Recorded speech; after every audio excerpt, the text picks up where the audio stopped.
أعوذ بالله من الشيطان الرجيم بسم الله الرحمن الرحيم الحمد لله من الشيطان الرجيم بسم الله الرحمن الرحيم يا سيدي نسألك يا من هو الله الذي لا إله إلا هو الرحمن الرحيم يا أرحم الراحمين يا أرحم الراحمين يا أرحم الراحمين بلغ المسلمين يا أرحم الراحمين يا أرحم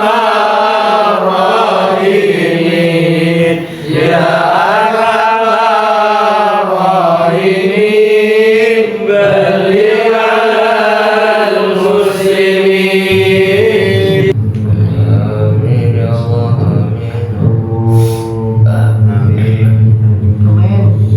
آمين يا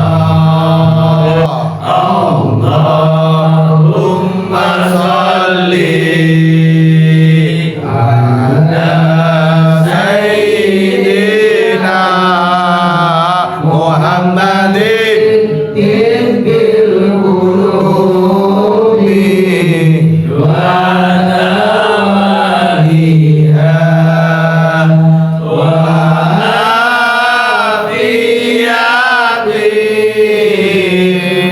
أبدا وشفائها ونور الأبصار وأوليائها وعلى آله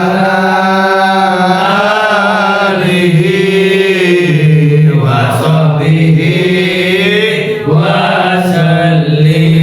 Bismillahirrahmanirrahim. Assalamualaikum warahmatullahi wabarakatuh. Sayyidina Muhammadin Rasulillah sallallahu alaihi wasallam jami'an anbiya wal mursalin wa sahabati wa qarabati wa tabi'in wa tabi'ut tabi'in wa man tabi'ahum bi ihsan ila yaumil wa nakhusu sholli wa hadal kitab Syekh Muhammad Nawawi Ibnu Umar Al-Jawi wa Syekh Shihabuddin Ahmad bin Hajar Al-Asqalani wa di jami' masyayikhina wa syaikhi masyayikhina wa di jami' ustadzina wa ustadzina wa nafa'na bihim wa bil ulumi fid dharain wa li jami' awliya Islam wa li jami' awliya di Indonesia wa li jami' awliya di dunia wa li jami' masjid jami'ah wa ulama radhiyallahu anhum wa sayyidina sadati sunnah al-waqi'in wal ulama'i amilin wal a'immatil mujtahidin Allah ta'ala ya'mina bihim ayatihim wa yu'iduna bi madadihim wa yanfa'una bi barakatihim wa anwarihim wa asrarihim wa ulumihim fi dinatil akhirah. Al-Fatihah. أعوذ بالله من الشيطان الرجيم بسم الله الرحمن Alhamdulillahi rabbil alamin arrahmanir rahim maliki yaumiddin iyyaka na'budu wa iyyaka nasta'in ihdinas siratal mustaqim siratal ladzina an'amta 'alaihim ghairil maghdubi 'alaihim waladdallin. Bismillahirrahmanirrahim. Al-'asri innal insana lafi khusrin illa alladzina amanu wa 'amilus solihati wa tawassaw bil haqqi wa tawassaw bis sabr.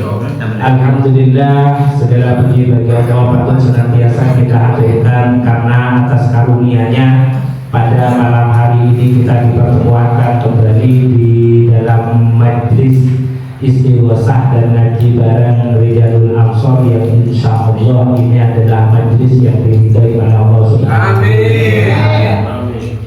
Dan kita berkumpul di sini tetap dalam kondisi sehat walafiat. Semoga Allah dengan kondisi sehat kita yang kita sempatkan untuk berkumpul di sini terus dijaga kesehatannya oleh Allah dan terus ditetapkan dalam kebaikan untuk bisa mendapatkan ridha Allah Subhanahu wa Ta'ala. Amin ya rabbal alamin. Salam serta salam semoga tetap tercurahkan kepada junjungan kita Nabi Muhammad sallallahu alaihi wasallam, di mana beliau pernah mendawuhkan kepada kita ahabul amali ilallah adwamuha wa ilallah. yang artinya adalah salah satu amal yang paling dicintai oleh Allah itu tidak dilihat dari banyaknya amal yang dikerjakan, tapi dari keistiqomahan kita dalam mengerjakan amal kebaikan itu. Semoga kita yang berkumpul di sini terus dijaga oleh Allah untuk tetap istiqomah dalam kebaikan,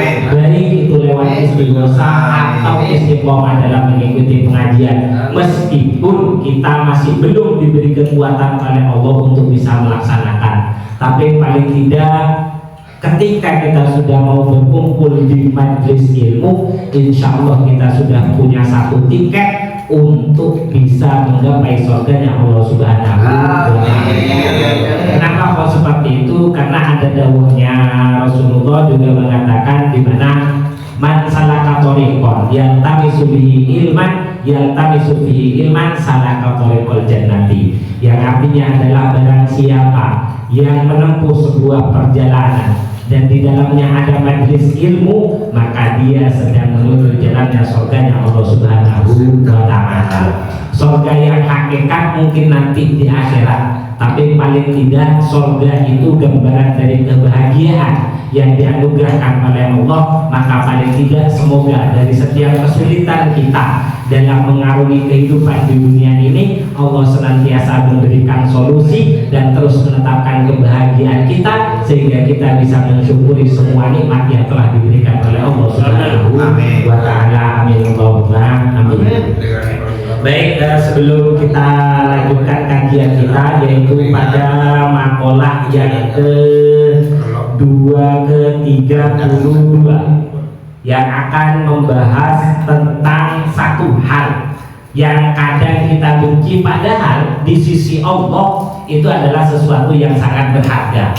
Nah, sebelum kita lanjutkan, izinkan saya dalam kesempatan kali ini untuk meminta maaf di mana dalam pertemuan yang sebelumnya, nah dulu saya ngapunten tidak bisa hadir, dan di SMS pun ya ditanyakan, itu pun juga tidak balas. Bukan karena sombong, bukan karena apa, karena memang pada saat itu alhamdulillah Allah memberikan rasa sakit saya sudah diberikan rasa sakit oleh Allah, dan kebetulan hampir 2 minggu tidak bangun. Tapi meskipun sakit seperti itu, saya bersyukur mari Gusti Allah, karena sebelumnya pas waktu ngaji setelah jadi besar ya kan, kita kan ngaji di mana? Di Ansor, ya kan, ngaji di Ansor.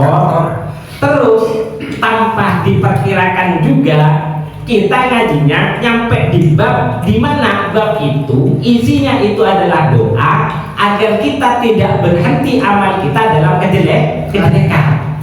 Di mana peristiwa kemarin itu kan sudah bagus menyuarakan suara rakyat yang memang dibutuhkan dan berpihak kepada rakyat, kan bagus. Cuman sayangnya kok ditutup dengan pengrusakan yang itu, sehingga cita-cita besar itu tercoreng. Nah, kemarin kita ngaji, kebetulan ngajinya ada bab doa agar kita tidak diberhentikan dalam amal yang jelek. Doanya itu kemarin ini sekedar pemula. Artinya biar kita tahu kalau kita selama ini berjalan yakin sudah tetap dituntut oleh ulama-ulama kita yang ada di Nahdlatul Ulama. Saya yakin itu. Nah, kemarin kan ditutup dengan isi yang isinya itu adalah doa agar kita oleh Allah diberi kekuatan untuk tidak berhenti dalam amal yang jelek. Karena ada orang itu kan suul khotimah, jelek di akhir, awalnya bagus tapi ditutup dengan kejelekan, sehingga kebaikan yang awalnya diperjuangkan itu tidak akan terlihat baik karena akhir dari pekerjaan kita merupakan pekerjaan jelek. Dan terakhir kemarin kita diberi doa agar tidak diberi penutup amal yang jelek. Isinya doa itu yang kemarin terakhir itu langsung dari Rasulullah kan. Ya. Bahkan di sini itu dikatakan, kata Rasulullah, Nabi sallallahu alaihi wasallam annahu qala man arada hatta yuwaqifahu lahu ala qabihi a'malihi wa la yansuruhu diwalan falyaqmu bihadza du'a fi duburi kulli sholatin. Yang artinya adalah kata Rasulullah, barang siapa yang menghendaki agar amalnya tidak diberhentikan dalam amal yang jelek, dan nanti di akhirat itu tidak ditunjukkan amal-amal jeleknya oleh Allah Subhanahu wa taala, hendaklah ia membaca doa ini setiap selesai sholat. Doanya itu enggak banyak, sedikit, yaitu adalah Allahumma inna maghfiratak, Allahumma inna maghfirataka arja min amali wa inna rahmataka awsa'u min dzambi, Allahumma illam akun ahlan an ablugha rahmataka fa rahmatuka ahlun an tablughani li'annaha wasi'at kulla syai'in ya arhamar rahimin. Cuman dua baris. Alhamdulillah setelah ngaji ini dan bab ini juga kemarin itu membahas tentang masalah sakit, ya kan? Membahas tentang masalah sakit. Jadi kemarin saya sakit 2 minggu itu udah bangun. Yo syukuri sak durunge loro wis ngaji bab loro. Nah itu akhirnya saya bersyukur, alhamdulillah ya Allah. Sehingga meskipun kampung karo ngersuno seiring marek dawuhe para ulama. Lah di sana keyakinan saya kalau orang-orang yang ada di Nahdlatul Ulama, terus kemudian orang-orang yang kita kaji kitabnya, saya yakin dia hidup di sisi Allah. Selain memang dawuhnya Allah di dalam Al-Quran itu dijelaskan wala tahsabannal ladzina qutilu fi sabilillahi amwatan. Itu dawuhnya Allah, bukan saya. Dawuhnya Allah, jangan sekali-kali wala tahsabanna, jangan sekali-kali engkau berkira, ya kan, alladzina qutilu fi sabilillah, orang-orang yang sudah meninggal berjuang di jalan Allah itu amwatan, meninggalkan jasadnya, bal ahyaun inda rabbihim yurzaqun, justru mereka di sisi Allah hidup dan mereka mendapatkan rizki. Lah orang kalau sudah dapat rizki, apalagi sudah tidak butuh rizki dunia, insya Allah beres, sudah siap untuk membarengi kita untuk tetap baik ada di jalannya Allah Subhanahu wa ta'ala. Amin Allahumma amin. Dan itu juga yang menjadi motivasi saya, wis campur karo arek antara genah karo enggak genah. Ya biasa, enggak semua itu orang berjalan dalam kondisi sempurna. Meskipun ya karena pekerjaan teman-teman juga kita dapat terjual dari sana sini, tapi ya tetap akan ada. Makanya sampai dawuhnya Gus Bah itu mengatakan, ini mengutip dawuhnya Gus Bah, selama NU dan Muhammadiyah menjadi organisasi terbesar, maka saya pasti ada di antara salah satunya. Maka saya dalam hal ini saya tetap akan memilih NU dalam kondisi seperti apapun. Lek NU ini elek, yo aku gak bakalan tak usaha ngapi, tapi tetap gak metu. Karena dengan keluarnya kita terus membuat organisasi lain yang menurut kita itu lebih baik, itu secara tidak langsung kita sudah membangun perpecahan berikutnya. Jadi aja ini punya kita, api ayo dirawat, lek ayo podo saling ngiring. No, lek api bagaimana bisa kita pertahankan dan bisa kita istiqomahkan. Makanya tadi bilang Mas Adi sing melok won terus awakmu leren. Yo aku leren wis karek 11 lah, itu salahnya kita. Karena tadi kan kalimatnya itu adalah ketika kebaikan, bukan banyaknya kebaikan yang dicintai oleh Allah, tapi istiqomahnya kita dalam mempertahankan kebaikan yang sudah kita kerjakan. Mangkane ate nglakoni perkara gak usah mikir apike iku gedene saopo. Jangan mikirnya besarnya apa. Ketika kita punya agenda kita harus merayakan Maulid, ya sudah Maulid. Entah kita punya dana atau tidak. Karena istiqomahnya merayakan Maulid itu lebih dicintai oleh Allah daripada kita menunda Maulid gara-gara kita tidak punya dana untuk melaksanakan. Karena Maulid sebenarnya tidak ada kaitannya dengan dana, tinggal butuhnya kita istiqomah untuk membaca sirah dan sejarah Rasulullah Shallallahu Alaihi Wasallam. Itu aja, sudah Maulid itu namanya. Kan kan itu, dan membaca sirah Rasulullah insya Allah akan menjadi lantaran kita telah mendapatkan syafaatnya Rasulullah Shallallahu Alaihi Wasallam. Jadi itu sebagai mukadimah. Jadi sekali lagi saya minta maaf, dan tidak ada urusan saya itu dianggap bersalah atau tidak, karena permintaan maaf bukan karena saya salah, tapi karena permintaan maaf itu adalah sesuatu yang diperintah. Ya mesti ngerti, aku gak mungkin sama lihat nyepura aku gara-gara kata aku yakin mesti disebut. Tapi nyapa kok sih mau minta maaf? Ya karena itu tadi, karena ampunan, permohonan ampun dari seorang hamba adalah sesuatu yang paling ditunggu oleh Allah Subhanahu wa Ta'ala.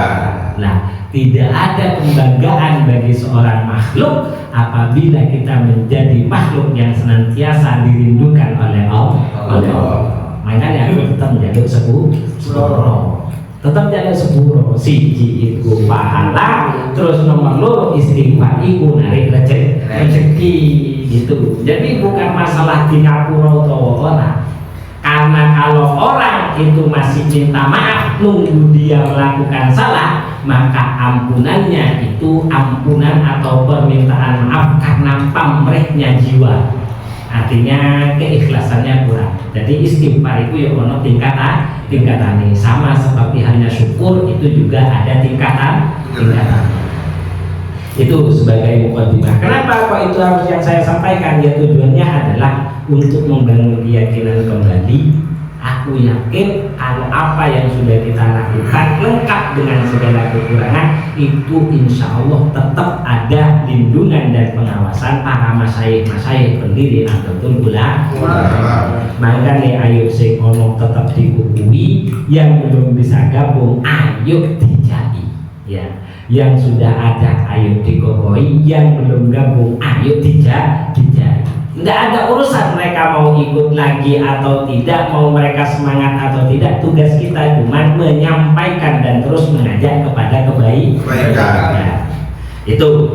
Itu sebagai mukadimah. Karena kok harus itu yang saya sampaikan. Nah sekarang itu makolahnya ati kripto perkara sing sampeyan wedeni ternyata itu adalah sesuatu yang sangat berharga kepada bagi Allah Subhanahu wa Ta'ala. Ternyata itu merupakan sesuatu yang sangat penting pada saat di akhiratnya Allah Subhanahu wa Ta'ala. Ya sama kayak tadi, ya kan? Ngejai wong, lek dijai terus gak direspon, akhirnya kita malas untuk mengajak kepada kebaikan. Nah salah, seperti itu salah. Tugas kita ngajak ya sudah ngajak. Ya sama seperti itu. Kan kita kan pengennya kalau ngajak orang lain, mau orang lain itu yang diajak ikut. Enggak ada. Tugas kita ngajak ya sudah ngajak, enggak usah mikirkan sesuatu dia mau ikut atau tidak. Baik, kita bacakan redaksinya. Bismillahirrahmanirrahim. Wa qad qala al-musannifu rahimahullahu ta'ala wa nafa'ana bihi wa bi ulumi fid dharain amin amin wa ya mujibas sa'ilin. Wal maqalatu utawidahu asaniyatu kang kaping pindho wa salasuna lan 30. Berarti ini sudah masuk ke maqalah yang ke-32. Qala dawuh sinten an-nabi kanjeng Nabi sallallahu alaihi wasallam, idza kana ing dalam alikalane terjadi. Idza kana ing dalam alikalane terjadi aija atesetu meko. Apa sing tumeka yaumul qiyamati dina kiamat. Iku yutuk silsilahake apa al-mizan timbangan. Jadi ketika sudah terjadi kiamat, maka nanti akan dihadapkan pada diri kita timbangan amal. Apa yang akan kita lakukan ketika menghadapi timbangan amal? Pada saat itu mulut sudah tidak bisa berbicara, tapi tangan yang berbicara. Tangan iki biyen nyono. Lek mulut sama sing kalau mulut kita yang bisa berbicara, kita bisa bilang aku gak nyono. Tapi besok mulut kita itu ditutup. Tangan kita yang berbicara. Iki biyen sing ngeterno aku yang disampaikan wong. Moto suara aku ini sing bilok peleme wong ngono. Lengar-lengar ono di sawah mari macul yo kan. Mari macul panas-panas kok bilok di ndukur ono klopo hajar. Itu ono tegang diajar lah. Itu besok mulut itu akan ditutup. tapi semua tangan kaki yang akan berbicara. Maka sulit kita menghadapi mizan untuk bisa memanipulasi apa yang akan dilakukan ketika dihadapkan kepada mizan. Di sini itu lanjutannya sumayuta yudau al mizan fayuta mengkoden tekake sopo bi ahli sholati wong kang ahli nglakoni sholat fayuwaffauna mengkoden tuhoni sopo ahli sholat ujurahum ing pahalane ahli sholat. Ayu tuna tegese den wenehi sapa ahli salat ujurahum ing ganjarane ahli salat kamilatan hale sempurna. Jadi pertama didatangkan timbangan itu kepada orang yang ahli salat. Iki sing ahli salat lho. Lah sing salat-salate telat iki gak koyo ngene ceritane. Iki sing lho ya harus jelas ini. Kok sampeyan mari ngaji tenang-tenang ngono gak iso. Lah awake dhewe kan sing kadang salat, kadang telat gitu kan. Adan sing ono di sawah yo kan. Lha sing iki wis ahli salat. Sing salah iki. Sing salah apa iki? Apa maneh sing salate sing dirancep. Iki gak mlebu iki. Kok dosa ada. Maneh dosa sing penting. Sing kuwatir iku jamak duja. Dadi lek jamak kosong kan zuhur karo asar, isya karo maghrib. Yo kan. Lek jamak duja mulai teko zuhur yo sampai isya. Iku dadi siji. Ya, ono sing koyo ngono soalnya iki gak mlebu. Lek iku wis jelas gak mlebu. Iki wis jenenge ini masuk kepada orang yang ahli sholat. Jadi yang ahli sholat itu didatangkan mizan, diberi timbangan. Ketika ditimbang pahala sholatnya dipenuhi, langsung penuh, full tanpa dikurangi sedikit pun. Sudah tidak melihat apakah sampean khusyuk atau tidak. Makanya sampean ngelakoni sholat, sing mateng gak usah mikir aku khusyuk utawa ora. Karena besok posisinya seperti ini, langsung sampean yang penting ahli sholat langsung dikasih pahala full. Ya, untuk ahli sholat. Lah sehingga ahli sholat mulai latihan saiki. Karena jelas tidak masuk ke ini sudah jelas. Ini bahasanya ahlus sholat. Bi ahli sholat. Orang yang ahli sholat didatangkan mizan langsung diberi pahala full penuh. Ya, tidak menghitung apakah jamaah atau tidak, pokoknya pahala sholat full dikasih penuh. Terus bil mizan kelawan timbangan. Jadi sesuai dengan takarannya. Ya, sesuai dengan takaran. Sumayuta moko nuli den wenehi sapa bi ahli shaumi kelawan wong kang ahli puasa. Ahli shaum ya, ahli shaum orang yang ahli puasa. Wa fi nusahinan iku disebut ing dalam nasakh yang kang meneh bi ahli haji kelawan wong kang ahli haji. Nah, di sebagian riwayat itu tidak ahli shaum tapi ahlul haji. Lah berhubung sampean guru haji kabeh kan padha turun haji durung yo menoho pendapat sing ahli shaum kan sing ono sing poso Senin Kamis yo kan, terus ono sing poso Tasu'a Arafah ya kan, Tasu'a Asyura, Tarwiyah Arafah. Ngerti ora kan? Kok gak poso ra nek kadung tak critakno ahli shaum ra nek gak poso ya padha ae. Sing durung ahli. Tapi paling tidak Ramadan kita puasa. Paling tidak itu sudah. Nah, nanti dihadapkan oleh Allah orang yang ahli puasa itu dengan mizan, dengan timbangan amal. Fayutuna. Jadi langsung fayutuna moko den wenehi sapa ahli shaum. Fayuwaffauna moko den wenehi sapa ahli shaum. Ujurahum ing ganjarane ahlus shaum bil mizani kelawan sesuai timbangan nih itu. Jadi wayang ahli puasa dikasih pahalanya penuh full tanpa dikurangi. Ngrasani kok ceritane liya. Sampeyan ahli puasa, sampeyan ahli salat, rasan liyane riba ngomongi wong liya iku cerita liya. Sing jelas puasane dipenuhi, salate dipenuhi. Ya. Soalnya yang terakhir ini, yang terakhir itu summa yuta moko den tekake sapa bi ahli balad kelawan wong kang ahli duweni cukup, orang yang senantiasa mendapatkan ujian. La yusabukan ora den jenengake lahum kanggo ahlul bala apa mizanun timbangan. Nah ini menariknya ini.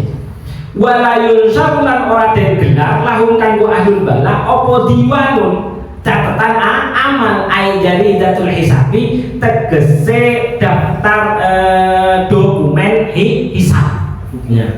Nah ini kan untuk orang yang ahli bala itu udah ada mizannya, udah ada timbangannya kau ya kan.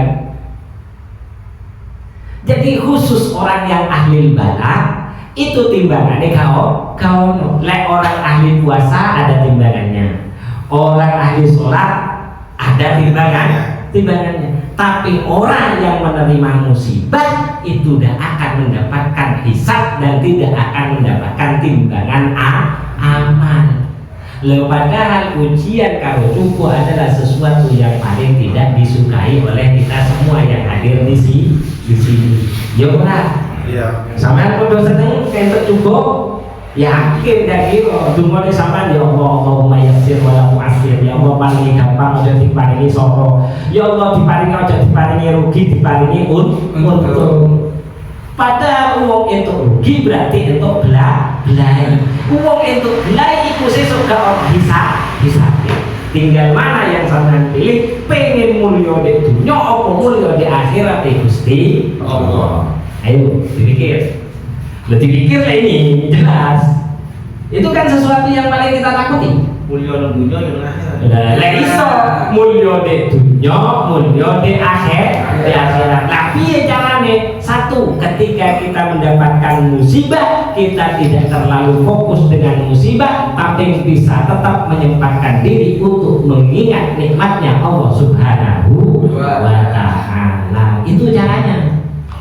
Karena orang sebenarnya yang mendapat musibah itu justru orang yang akan dibebaskan oleh Allah dari hisab di akhiratnya Allah Subhanahu wa Ta'ala.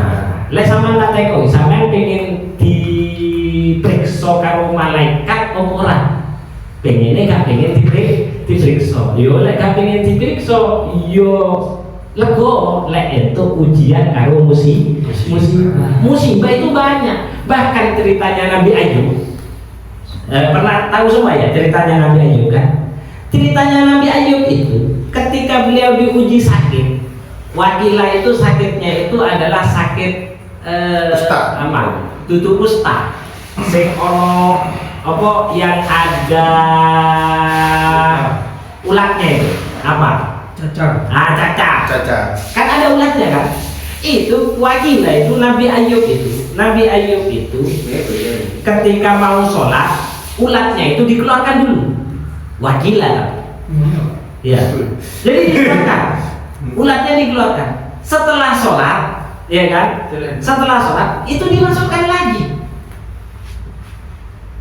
Terus sampai loh, ya sampean pikir karena memang orang yang mendapatkan ujian. Bahkan ada sebuah keterangan, makanya banyak orang yang syahid fil akhirah, ya kan, tapi tidak syahid fid dunya. Salah satunya apa? Orang yang meninggal dalam kondisi menahan rasa sakit. Orang yang meninggal karena ujian tabrakan misalnya. Orang yang mati gara-gara kerem. Lah itu kan semua musibah. Ya kan? Itu syahid fil akhirah. Lah itu syahid.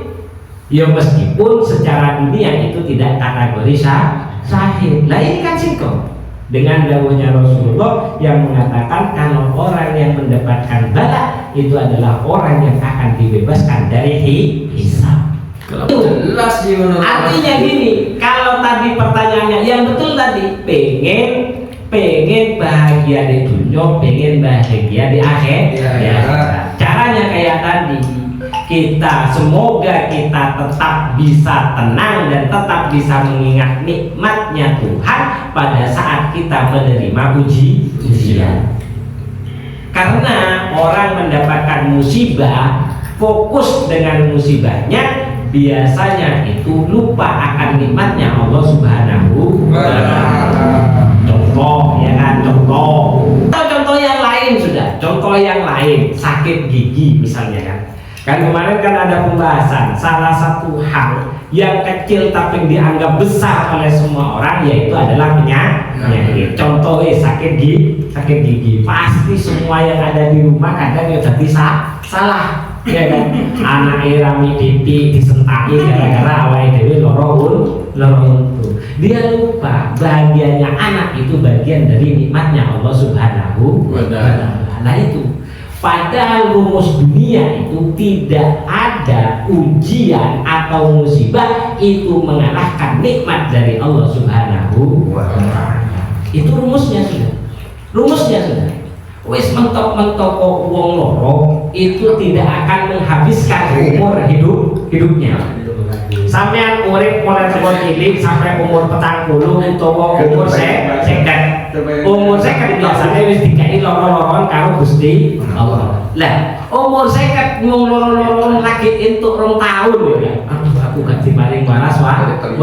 Isine 2 tahun kan surut tok. Iya kan? Lah sampean lali nikmat sing mulai teko umur siki sampai umur 50. Makanya ceritanya Nabi Ayub itu ketika istrinya itu sudah tidak betah. Nabi Ayub kan ceritanya Nabi Ayub itu sampai bau diusir dari tempat beliau kan, diusir didekek di alas. Lah istrinya sampai tidak betah kan, membarengi si suami yaitu Nabi Ayub ya karena bau, sampai minta kepada Nabi Ayub, engkau itu adalah utusan Allah, segeralah kau berdoa. Dibilang sama Nabi Ayub, awakmu urip enak karo aku iku pirang tahun? 18 tahun. Lah aku lagi loro 2 tahun awakmu wis kaya ngono. Kan Nabi Ayub itu kan sempat diparing kaya, diparing sugih. Lah itu dijawab kayak gitu. Nanti kalau sakitku sudah melampaui 18 tahun baru aku akan minta kepada Allah Subhanahu wa Ta'ala. Kita bisa mendak? Ya Allah, lah alhamdulillah aku wingi loro itu diri lo kayak ini gitu loh. Jadi itu saya bersyukur, masya Allah, alhamdulillah wingi sempat ngaji. Karena kalau pas ingat sakitnya Pak, ya itu tadi lo kok akhirnya nyekel HP bos, ya kan? Mau nyekel HP ini anak rame lo tadi pegel, mau jalan pusing, ya kan, mau kemana-mana pusing. Saya masih ingat. Saya sempat bilang kepada teman-teman, tidak ada amalan dari rukun Islam yang tidak boleh ditinggalkan kecuali sholat. Kan saya bilang kayak gitu. Dan saya bilang itu dengan PD-nya kepada teman-teman. Lah sore sak loro-lorone sampean piye-piye oleh kudu nyempat kanggo sholat dalam kondisi apapun selama hati kita masih bisa berbicara. Kan saya bilang kayak gitu kan ya. Lah pas kondisi kemarin saya masih ingat kalimat yang saya sampaikan karena memang sebelumnya belum pernah dikasih sakit sak lorone kaya ngono sampai gak iso tangi, gak iso nyampo ya itu 2 minggu itu gak bisa emang. Letilah saya dikasih sakit kayak gitu dan masih ingat terhadap ucapan saya yang saya sampaikan kepada teman-teman. Lah akhirnya ya Allah, itu aku eling kalau saya harus dihormati waktu. Jadi tidak usah mikir sudah, tidak usah mikir punya wudhu, tidak usah mikir sucikah itu. Yang penting masih ingat. Ya ingat saya. Allahu Akbar. Tapi Fatihah gak mari. Bismillahirrahmanirrahim. Alhamdulillahirabbil alamin. Aduh gitu. Iya Pak, gak mari lagi. Iki untuk rokaat ke-1, untuk rokaat kedua. Akhirnya apa yang saya pilih? Ya Allah, kalau memang saya sudah tidak bisa ditakdirkan untuk sholat dihormati waktu, alternatif terakhir aku niat tak kodo. Karena memang satu hari itu saya maksa untuk sholat dihormati waktu. Karena ingat kan, saya sampaikan, tidak ada di antara rukun Islam yang tidak boleh ditinggalkan kecuali sholat. Lah dilalah saya dikasih ujian sampai tidak sempat untuk bisa lolos baca Fatihah. Begitu baca Bismillahirrahmanirrahim, Alhamdulillahirabbil alamin, sakit indah, wong akhirnya lagi. Tidak bisa. Yo memang mau baca tidak bisa sudah. Yo wis lek takdirnya jadi koyo ngene pengen. Yo wis lah minimal aku duwe niatan engko lek wis diparing sehat aku milih kotor. Jadi alhamdulillah satu hari itu saya memang tidak sholat sama sekali, nyoba tetap tidak bisa, akhirnya sampai Isya di paling jembar titik langsung saya sholat qodho, mulai dari zuhur, asar, maghrib, Isya itu di qodho di waktu Isya. Baru setelah itu istirahat, ya lumayan bisa tenang. Tapi saya tetap ingat kalau pada saat saya sakit ada adzan itu diminta untuk yang pertama kali itu dihormatil waktu. Nah itu yang perlu saya sampaikan dan saya yakin lah awal dewi terus ngaji, insya Allah awal dewi dibarengi karo para pendiri dan para pengarang kitab yang sudah kita kaji. Nah sekali-kali lagi di sini ingin menyampaikan kalau bahwasanya pada saat kita menerima ujian tidak perlu sedih, karena ujian yang diberikan oleh Allah bagian dari salah satu cara Allah membebaskan kita dari hisab di hari kiamat.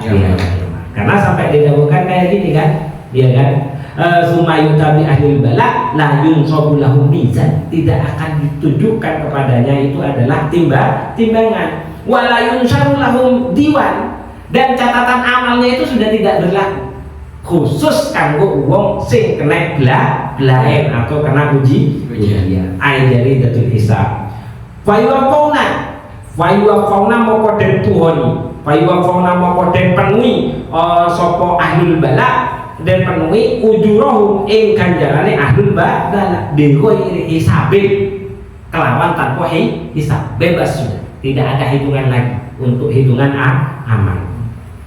Ai ada den tegese wilalan mahsurin kanden watasi sudah tidak ada hitungannya sudah. Sampean melakukan apa angger sampean nerimo ketika mendapatkan ujian dari Allah, bebas semuanya sudah. Enak gak enak?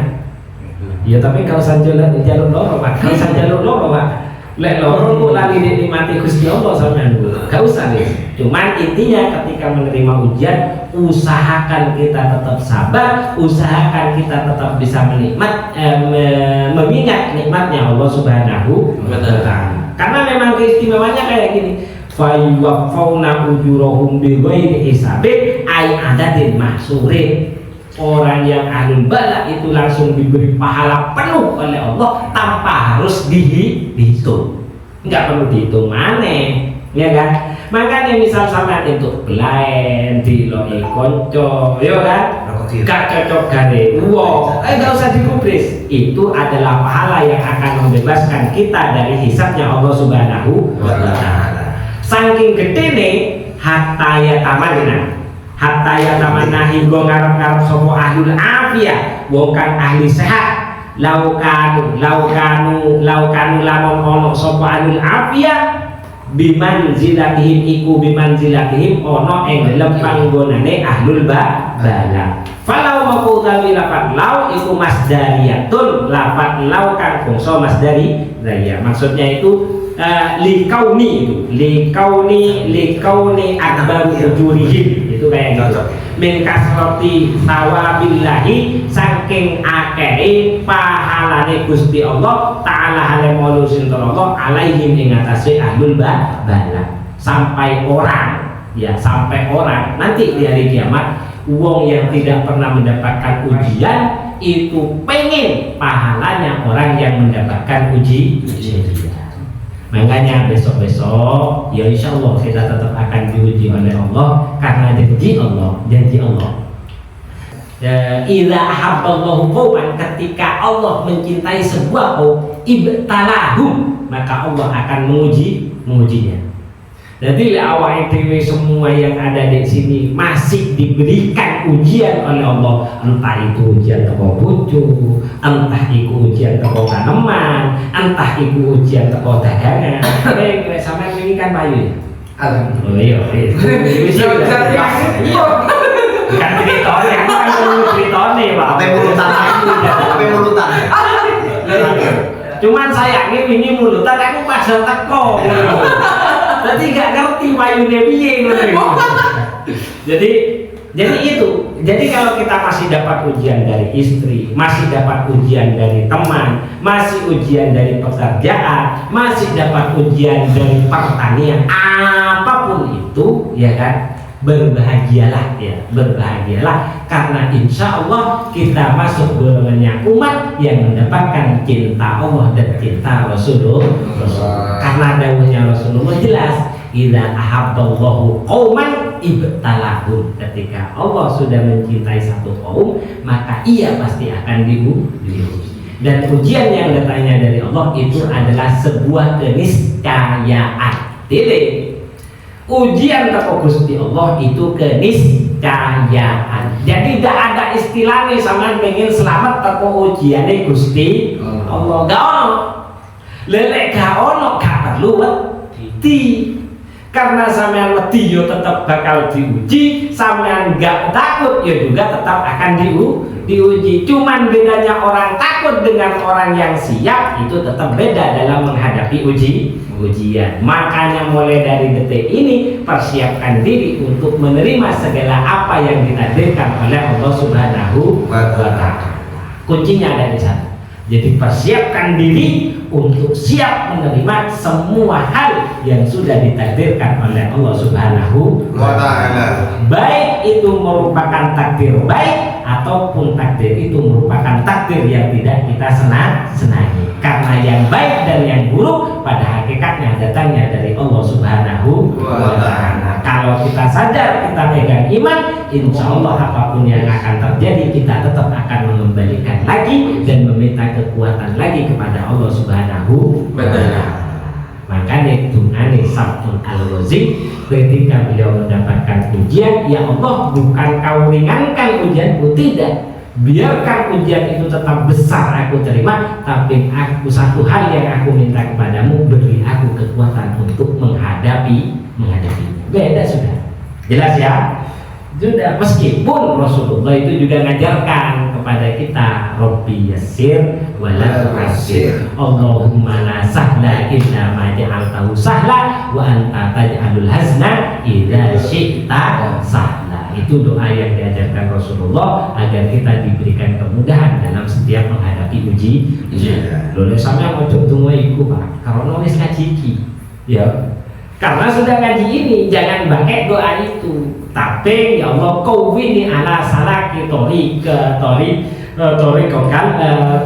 kokal mustaqim. Ya Allah berikan aku kekuatan untuk tetap bisa berjalan di jalanmu yang lurus. Itu pakai ihdinas siratal mustaqim itu. Ihdinas siratal mustaqim. Jadi minta kekuatan kepada Allah agar diberi kekuatan istiqomah berada di jalan yang diridhoi oleh Allah Subhanahu wa Ta'ala. Insya Allah itu saja yang bisa saya sampaikan dalam kesempatan kali ini. Semoga apa yang saya sampaikan menjadi pengingat untuk diri saya pribadi dan menjadi penyemangat panjenengan semua untuk tetap istiqomah memberikan kepada tetangga, negara, khususnya adalah Indonesia. Semoga tetap mendapatkan keutuhan dan mendapatkan persatuan tanpa bisa dipecah belah. Ala hadiniya kana quliniyatul salihah wa nahudul salimah dan kita Al-Fatihah. A'udzubillahi minasyaitonir rajim. Bismillahirrahmanirrahim. Alhamdulillahirabbil alamin. Arrahmanirrahim. Maliki yaumiddin. Iyyaka na'budu wa iyyaka nasta'in. Ihdinas siratal mustaqim. Siratal ladzina an'amta 'alaihim. Bismillahirrahmanirrahim. Wal 'asri innal insana lafi khusr illa alladziina amanu wa 'amilus solihati wa tawassaw bil haqqi wa tawassaw bis sabr. Subhanallahumma wa bihamdika asyhadu an la ilaha illa anta astaghfiruka wa atubu ilaik. Assalamualaikum warahmatullahi wabarakatuh. Waalaikumsalam warahmatullahi